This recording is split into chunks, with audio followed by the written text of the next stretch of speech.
సరే బయట పోలీసులు అడ్డుకున్నారు. నేను ముగ్గురు మంత్రులకు నా మొబైల్ నుంచి ఫోన్ చేశాను. పొన్నం ప్రభాకర్ గారికి ఫోన్ చేశాను, అడ్లూరు లక్ష్మణ్ గారికి ఫోన్ చేశాను, హజారుద్దీన్ గారికి ఫోన్ చేశాను. ముగ్గురు ఫోన్లు రింగ్ అయినాయి, కానీ ముగ్గురు ఫోన్లు ఎత్తలేదు. మరి మీరు రమ్మన్నారు, మమ్మల్ని ఏమో ఇక్కడ పోలీసులు ఆపుతున్నారు, మీరు కదా ప్రభుత్వం, పోలీసులకు చెప్పండి, మమ్మల్ని అలో చేయండి అని చెప్పడానికి ముగ్గురు మంత్రులకు ఫోన్ చేస్తే మంత్రులు ఫోన్లు ఎత్తారు. పోలీస్ అధికారులకు చెప్పాం, అక్కడ మంత్రులు పిలిచారు, మేమేమి కొట్లాటకు పోతలేము, లా అండ్ ఆర్డర్ ఇష్యూ అసలే అవసరం లేదు, చర్చకు మాత్రమే వెళ్తున్నాం. మంత్రులే మమ్మల్ని పిలిచారు, మంత్రులు మాకు సవాల్ వేసినారు కనుక దాన్ని స్వీకరించి మేము వెళ్తున్నాం అన్నప్పుడు మరి మమ్మల్ని పంపించాలి కదా. మమ్మల్ని పంపకుండా ఇవాళ మమ్మల్ని అరెస్ట్ చేసి తీసుకుపోయి పోలీస్ స్టేషన్లో పెట్టారు. అంటే దీన్ని బట్టి ఏమర్థమవుతుంది? చర్చకు మీరు సిద్ధంగా లేరు. ఈ టెండర్లలో అవినీతి జరిగింది, ఈ టెండర్ల మీద చర్చ జరిగితే మీ అవినీతి, మీ బండారం బయటపడుతుందని ఇవాళ మమ్మల్ని అరెస్ట్ చేసి మీరు తప్పించుకున్నారు. ఇన్ఫ్యాక్ట్ మేము పోలీస్ స్టేషన్ నుంచి కూడా మీడియా ద్వారా పిలుపునిచ్చాం. సరే మమ్మల్ని అరెస్ట్ చేసి అదేం పోలీస్ స్టేషనే, కంచన్బాగ్ పోలీస్ స్టేషన్లో పెట్టారు, రండి అని అక్కడ కూడా కుర్చీ ఏర్పాటు చేసినాం. కంచన్బాగ్ పోలీస్ స్టేషన్కే చర్చకు రండి, ఇక్కడ కూడా మేము చర్చించడానికి సిద్ధం అని మేము సవాల్ విసిరినాం. లేదు, మీ పోలీసులకు చెప్పండి, కంచన్బాగ్ పోలీస్ స్టేషన్ నుంచి మమ్మల్ని మీ పోలీస్ పహారాలో మమ్మల్ని సెక్రటరియట్కి అయినా, గన్ పార్క్ అయినా, అసెంబ్లీకి అయినా తీసుకెళ్ళండి, మేము మాట్లాడడానికి సిద్ధమని మీడియా ద్వారా ప్రభుత్వానికి, పోలీసులకు విజ్ఞప్తి చేసినాం. అయినా మమ్మల్ని వదిలిపెట్టలేదు. అంటే దీన్ని బట్టి ఏమర్థమవుతుంది? ప్రభుత్వం చర్చకు సిద్ధంగా లేదు, ప్రభుత్వం తోక ముడిచింది, పారిపోయింది అని చెప్పి అర్థమవుతా ఉంది. సాటుకు మాట్లాడు ఎందుకు? ఎదురుగానే మీడియా సమక్షంలో, ప్రజల సమక్షంలో కుండబద్దలు కొట్టినట్టు కుల్లా మాట్లాడుకుందామంటే ఎందుకు పోలీసులను అడ్డం పెట్టుకొని డ్రామాలు ఆడుతున్నారు? అంటే దీన్ని బట్టి ఇవాళ రాష్ట్ర ప్రజలకు క్లారిటీ వచ్చింది.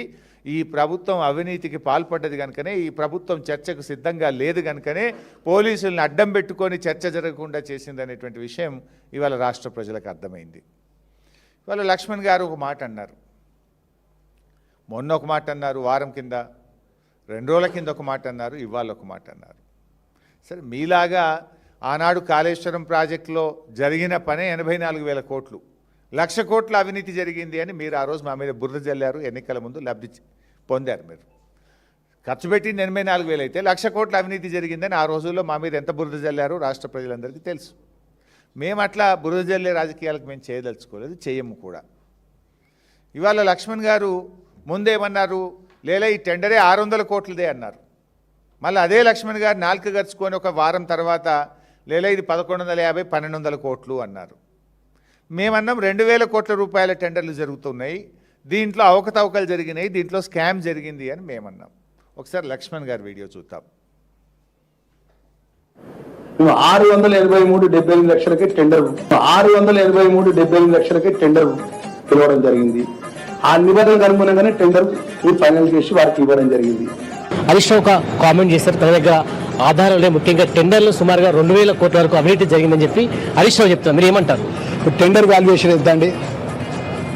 1142 కోట్ల చిల్లర టెండర్. నువ్వే ముందేమన్నావు? 687 కోట్లు అన్నావు. వారం తర్వాత డేట్లు కూడా చూశారు, 1142 కోట్లు అన్నావు. ఇది మూడో టెండర్ ఏంటంటే, ఇది మూడవ టెండర్ నోటిఫికేషన్. ఇది ముఖ్యంగా మూడవ టెండర్లో ఇంతకుముందు ఎప్పుడైనా కూడా ప్రొవిజన్స్ అంటే పప్పులు, ఉప్పులు, నూనె, అదేవిధంగా పిల్లలకు అవసరమయ్యేటువంటి టూత్పేస్టు, పౌడర్లు, అదేవిధంగా hand wash, Dettol, sunflower oil, palm oil, వనస్పతి, విజయ నెయ్యి, పసుపు, కారం, ధనియా, ఇట్లాంటివన్నీ కూడా బీఆర్ఎస్ ప్రభుత్వంలో జిల్లా కలెక్టర్లే టెండర్లు పిలిచేవాళ్ళు. డిపిసి, డిస్ట్రిక్ట్ పర్చేస్ కమిటీ, కలెక్టర్లు, జాయింట్ కలెక్టర్లు, వివిధ గురుకుల అధికారులు కలిసి టెండర్లు పిలిచేవాళ్ళు. కానీ మీరు దాంట్లో కూడా అవినీతికి పాల్పడాలని, ఆ టెండర్లలో కూడా మీ కన్నుబడి, ఇగో ఇది 800 కోట్ల రూపాయలకు మీరు పిలిచిన టెండర్, 800 crores టెండర్. దీంట్లో ప్రముఖ పత్రికల్లో కూడా గురుకుల కిరాణా టెండర్లలో 200 కోట్ల గోల్మాల్ అని పత్రికలు కూడా రాసినాయి. అయితే ఇప్పుడు నువ్వే చెప్పినావు కదా 1143, ఇది 800, ఎంత అయింది? 1943 కోట్లు, అంటే 2000 కోట్ల రూపాయల టెండర్లు అయినట్టా కానట్టా? మరి నువ్వంటివి మొదలు 600, ఎక్కడ 2000 కోట్లు అంటివి, మళ్ళంటివి 1143 అంటివి, మరి 800 కోట్లదేంది? ఈ టెండర్ బీఆర్ఎస్ ఈ కుంభకోణాన్ని బయటపెట్టిన తర్వాత, ప్రముఖ పత్రికల్లో వార్త వచ్చిన తర్వాత 15 రోజుల నుంచి ఈ టెండర్ను ఆపెట్టారు. కోర్స్ ఈ టెండర్ తప్పని కొంతమంది కోర్టుకు పోయినారు, హైకోర్టుకు పోయినారు. గతంలో డిపిసి ద్వారా జరిగింది. కొన్ని వందల మంది ఆయా జిల్లాల్లో బతికే వాళ్ళు ఇట్లా సింగిల్ టెండర్ చేసి మా జీవనోపాధి దెబ్బతింటుంది, ఇది తప్పు అని చెప్పి కొంతమంది కోర్టుకు పోతే, నిన్న కోర్టులో కూడా రాష్ట్ర ప్రభుత్వం ఏం చెప్పిందంటే టెండర్ అంతా ఫైనల్ అయిపోయింది, everything in the final stage, ఇక రేపో మాపో మేము ఆర్డర్ ఇచ్చే టైంలో వీళ్ళు కోర్టుకు వచ్చిండ్రు అంటే, కోర్టు కూడా నేను ఏమన్నది, సరే ఈ తాప ఫైనల్ అయింది కదా, ఈసారికైతే నడిపిపోండి, మళ్ళీ చూద్దాము అని కోర్టు చెప్పింది. అంటే ఇప్పుడు రేపో ఎల్లుండో ఈ 800 కోట్ల టెండర్ అవార్డు చేస్తారు కదా.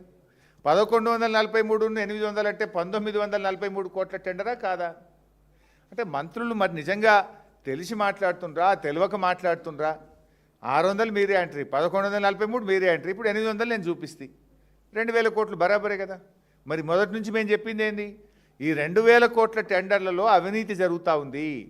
చివరికి చిన్నపిల్లలు తినే కోడిగుడ్ల మీదనో, పప్పు మీదనో, ఉప్పు మీదనో, నూనె మీదనో, నెయ్యి మీదనో గిది కూడా ఇడిచిపెట్టరా మీరు? గిన్నె కూడా అవినీతికి పాల్పడతారా అని చెప్పి ఆ రోజు ఈ టెండర్ల మీద మేము మాట్లాడడం జరిగింది. నిజంగా ఈ టెండర్లలో ఎట్లా అవినీతి జరిగిందో కూడా మీకు తెలుసు. అందులో ఎట్లెట్లా ఉన్నది, ఎట్లెట్లా రేట్లు పెంచిండ్రో కూడా ఉంది. పామాయిల్లో బయట 144 రూపాయల కిలో. ఈ టెండర్లో L1గా వచ్చిన కాంట్రాక్టర్ కోట్ చేసింది 288 రూపాయలు, డబుల్. బయట 144 దొరికితే 288 రూపాయల కిలో పామాయిల్ కోట్ చేసిన ఆయన L1గా వచ్చిండు. రేపు ఆయనకు టెండర్ కట్టబెట్టబోతా ఉన్నారు. సన్ఫ్లవర్ ఆయిల్ మార్కెట్లో 165 రూపాయలు ఉంటే ఈ టెండర్లో 218 రూపాయలు కోట్ చేసిండు. ఆయనకి ఇవాళ L1గా మీరు హైకోర్టులో కూడా దాన్ని సమర్థిస్తూ వాదించినటువంటి పరిస్థితి. ఇట్లా చెప్పుకుంటూ పోతే అందులో చాలా విషయం ఉన్నాయి. గరం మసాలా బయట 500 ఉంటే 844, కారం పొడి, ఇవన్నీ రేట్లు చెప్పాలంటే నేను డీటెయిల్గా కూడా చెప్పగలుగుతా. ఇదే కదా చర్చ జరుగుతూ ఇవాళ అన్నీ బయట పెడదామని పోయినాం మేము. ఈయన డీటెయిల్డ్గా ప్రిపేర్ అయ్యి ట్రంక్ బాక్స్లో పెట్టుకొని మా ప్రవీణ్ అన్న మంచిగా బందోబస్తు పెట్టుకొని బయలుదేరినాం. కానీ మీరు మమ్మల్ని అరెస్ట్ చేసి ఆగబట్టిండ్రు. ఇప్పుడు 2000 కోట్లు టెండర్ క్లియర్ నేను చెప్పినా. రెండవది, అందులో ధరలు ఎట్లా double palm oil, sunflower oil ఎట్లా పెంచిండ్రో రెండో విషయం మీ దృష్టికి తెచ్చా. ఇక మూడో విషయానికి వద్దాం. మూడవది ఇక్కడ బట్టలకు సంబంధించి బీఆర్ఎస్ ప్రభుత్వం, ఆనాటి తెలంగాణ తొలి ముఖ్యమంత్రి కేసీఆర్ గారు మన రాష్ట్రంలో చేనేత కార్మికులు బతకాలి, చేనేత కార్మికులకు జీవనోపాధి దక్కాలి అని చెప్పి ఆనాడు కేసీఆర్ గారు ఒక జీవో ఇచ్చినారు.